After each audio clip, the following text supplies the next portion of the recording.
Voyons comment on passe du désespoir le plus total à une foi qui va changer le monde. Après la crucifixion, pour les disciples, c'est la fin. Alors, comment cet échec est-il devenu un nouveau départ?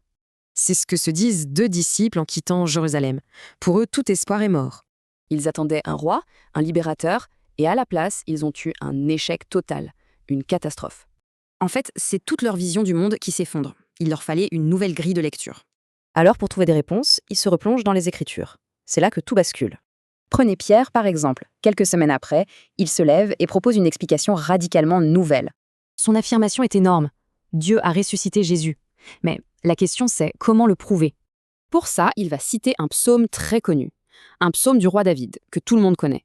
Et là, sa logique est vraiment intéressante. C'est une réinterprétation puissante d'un texte familier. Cette façon de relire les textes, ça a tout changé.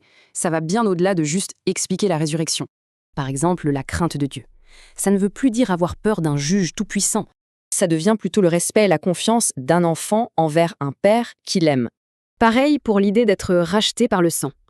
Fini l'image d'une transaction un peu sinistre. Ici, tout est dans le contraste. Ce n'est pas un paiement, mais un cadeau, un symbole de libération.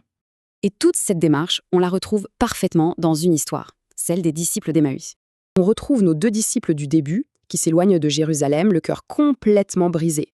Puis, un étranger les rejoint. Et il fait exactement ça. Il leur relie les Écritures pour tout expliquer. Et là, pendant qu'ils parlent, quelque chose se passe. Le désespoir laisse place à une sorte de feu intérieur. Le grand moment de révélation n'est pas une vision spectaculaire. Non, ça se passe pendant un simple repas. C'est au moment où ils rompent le pain que tout devient clair. Ils le reconnaissent. Leur trajet, c'est un résumé parfait. Départ dans la confusion, la route de l'explication et le retour avec une mission. En s'éloignant du problème, ils ont fini par trouver la solution et sont revenus avec. Ça pose une question, non? Et si comprendre, ce n'était pas accumuler du neuf, mais relire ce qu'on croyait savoir?